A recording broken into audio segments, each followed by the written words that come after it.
Bonjour à tous, alors je suis très heureuse de vous retrouver aujourd'hui pour vous présenter mon journal de lithothérapie de Balis et c'est aux éditions Améthyste. Alors c'est un petit journal grandeur A5 à peu près, vous allez pouvoir emmener partout et je l'ai trouvé sur Amazon au prix de 8,95 €. Donc il est vraiment pas cher, ça vaut le coup de se l'offrir. Donc, mon journal de lithothérapie, découvrez un carnet exceptionnel pour noter tous vos ressentis et les propriétés de vos cristaux grâce à 50 fiches illustrées à remplir et personnaliser. Le compagnon litho dont vous ne pourrez plus vous passer. Donc, c'est un livre, un petit cahier, un journal même, je vais dire, super intéressant pour mieux apprendre en fait les pierres en lithothérapie. Parce que c'est vrai que parfois c'est un peu compliqué de retenir toutes les significations. Alors on va retenir les significations les plus simples. Les pierres noires, c'est des protections. Les pierres rouges, c'est pour s'enraciner. Les pierres roses, c'est pour l'amour, l'affection, l'amitié. Les pierres vertes, c'est pour le calme, la tranquillité. Vous voyez, on va retenir en fait grosso modo tout ça. Mais quand on veut approfondir, et qu'il y en a tellement, c'est un petit peu plus compliqué. Donc ce journal-ci va vous aider justement à vous accaparer en fait de votre pierre, à mieux l'assimiler. Donc il est joliment illustré. Donc on a une introduction ici. Donc vous trouverez dans les premières pages quelques guides et conseils sur comment utiliser au mieux votre cahier, puis placer à votre compendium personnel. Donc ce cahier se veut donc un espace pour sélectionner et compulser l'essence de ce qui est pertinent pour vous. Voilà, au lieu d'aller se référer à chaque fois dans un livre, on va ici se fier à ses ressentis, à ses émotions, à son intuition, pour mieux ressentir la pierre. Alors, comment adopter ce cahier? Donc, étudiez ici pour vous guider tout en laissant toute la place à votre expérience personnelle. Ce cahier vous accompagnera dans votre cheminement cristallin. Afin de déployer au mieux tout son potentiel, voici un petit tour d'horizon des différentes façons d'utiliser chaque section de manière personnalisée. Alors, la provenance, de quel pays et mine provient votre pierre, sa composition chimique et son système cristallin. Et puis, on retrouve ici toutes les pierres, les formes des pierres qu'on va retrouver. Donc, en pyramide, en pierre roulée, ici hexagonale, cubique, ainsi de suite. Ensuite, à quel chakra votre pierre est associée? On va avoir sa purification et son rechargement, ses propriétés, sa synergie avec les autres pierres. Ensuite, ici, les correspondances. Donc, on va faire le lien ici avec les autres domaines qui nous intéressent, les autres domaines de prédilection. À utiliser si vous utilisez votre pierre ici quotidiennement pour faire de la magie, pour vous soigner, on va tout ça noter. Vos ressentis, bien sûr, et ma relation avec votre pierre. Donc ici, on a quelques pages ensuite pour purifier et recharger ces cristaux, donc par le sel en méthode directe avec ses avantages, ses limites et sa durée. Et pourquoi purifier? Ensuite, ici, la purification par le sel en méthode indirecte, la purification par l'eau, la purification par l'eau salée, la purification par la fumigation, toujours pareil avec ses avantages, ses limites et sa durée. Ensuite, pourquoi recharger? Donc là, on va recharger par la lumière solaire, on va recharger par la lumière lunaire et le rechargement par amas de géode et de quartz.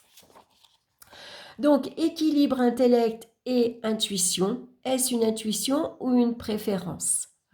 Donc, c'est comment vous allez, bien sûr, ici, choisir votre pierre. Comment est-ce que vous allez plutôt choisir votre pierre parce que vous avez d'abord été chercher ces informations et vous pensez que c'est celle-là qu'il vous faut, ou au contraire, vous laissez votre intuition parler. Donc, définir ce qu'on souhaite, réduire le champ de recherche, choisir parmi cette présélection. hein. Donc là, c'est comment choisir votre pierre. Donc, première méthode, c'est l'intuition, puis l'intellect. La deuxième méthode, c'est l'intellect, puis l'intuition. Donc, je ne vous lis pas tout hein, pour vous laisser le plaisir de découvrir. Donc, ensuite, on va apprendre, bien sûr, à s'écouter avec ici une méditation de sensibilisation à l'énergie des pierres avec temps neutre et notes de ressenti. Hein.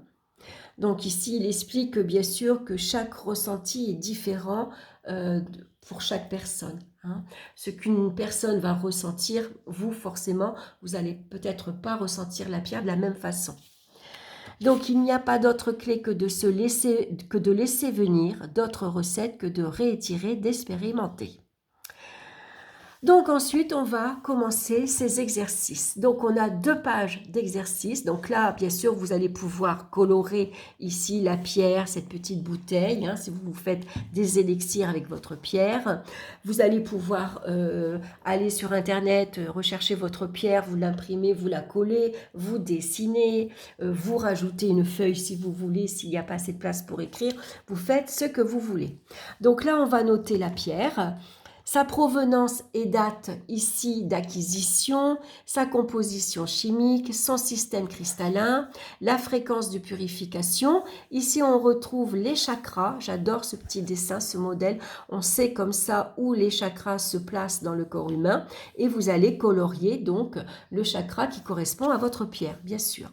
Donc, ensuite, on a le mode de purification, eau, sel, sel indirect, eau salée, fumigation. Et le mode de rechargement, le soleil, la lune, amas de quartz. Donc là, vous allez cocher hein, comment vous allez faire.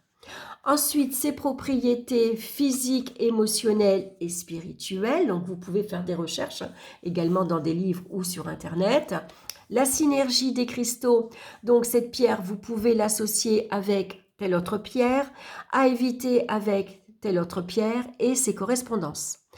Donc, vous allez comment utiliser votre pierre en élixir, en méditation, au quotidien, soins énergétiques, en mandala, dans l'environnement. Et puis ensuite, vous allez noter vos ressentis.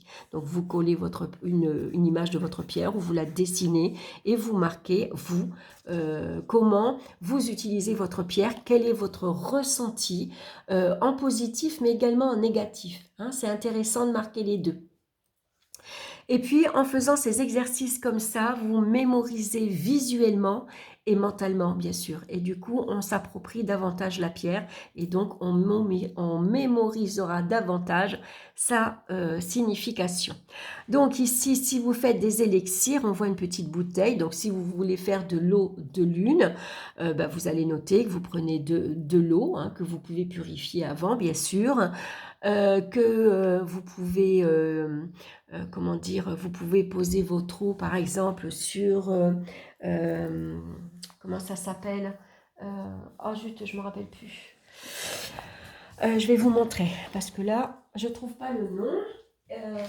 Un mandala ou vous voyez, moi j'ai fait ça, que j'ai photocopié et quand je prends de l'eau du robinet, je pose ma carafe dessus et l'eau se recharge hein, de suite. Si vous faites l'expérience avec un pendule, vous verrez, vous mettez dans un verre d'eau, vous prenez un pendule et vous allez regarder sa vibration. Généralement, quand on tire de l'eau du robinet, la vibration est très basse.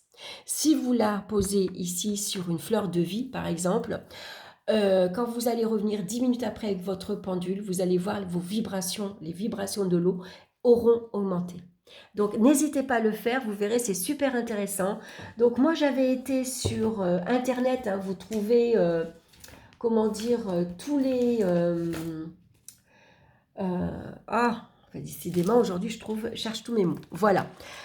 L'échelle de Bovis, voilà, pour les vibrations. Donc, moi, je l'ai imprimé. Hein, et ça vous permet comme ça de voir les vibrations. Alors c'est intéressant à faire pour vous aussi. Hein, voilà, quelle vibration j'émets aujourd'hui par exemple. Et vous allez voir si vous êtes fatigué quand vous êtes dans le rouge, si vous êtes un peu plus physique, un peu plus énergétique dans le vert et un peu plus spirituel suivant la couleur du bleu par exemple. Mais vous pouvez l'utiliser pour l'eau aussi. Comme ça vous allez avoir 100 degrés de vibration. Mais vous allez sur Internet, vous allez trouver beaucoup d'échelles que vous pouvez imprimer. Donc, bien sûr, ensuite, votre eau, une fois que vous l'avez, bien sûr, augmenté ses vibrations, vous pouvez la mettre dans votre petite carafe, vous rajoutez une pierre de lune, par exemple, et vous la laissez toute la nuit à la pleine lune, par exemple, hein, si vous voulez faire une eau de lune. Donc, tout ça, vous allez le noter. Hein. C'est intéressant de noter comment on travaille avec les pierres, qu'est-ce qu'on en fait, qu'est-ce qu'elles nous apportent, ses bienfaits, mais aussi ses aspects négatifs, et puis ses petites recettes magiques également. Et donc, on va retrouver ça. On a 50 feuilles d'exercice, donc un peu plus clair, un peu plus rose, mais on a les mêmes principes. Donc, vous allez pouvoir étudier beaucoup, beaucoup de pierres. Et si vous partez en vacances, c'est un livre que vous pouvez, bien sûr, un journal, c'est votre journal, que vous allez pouvoir emmener partout. Donc, ensuite, à la fin, on a 2 petites pages ici. Voilà, pour noter, c'est votre wish list. Hein.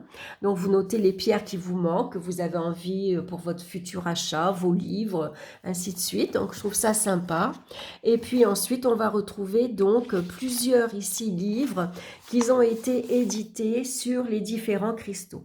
Donc, le dictionnaire de lithothérapie, le cristaux de guérison, le grand guide des chakras, la protection par les pierres, les mandalas, les pierres au quotidien, les cristaux pour débutants. Je vous ai fait la vidéo, donc en lien, je vous mettrai dans la barre d'infos la vidéo si ça vous intéresse d'aller la voir. Et puis la purification, principes et méthodes. Hein. Donc voilà, tous les livres, peut-être qui vous tenteront. Ensuite, on a à propos de l'auteur, un petit mot.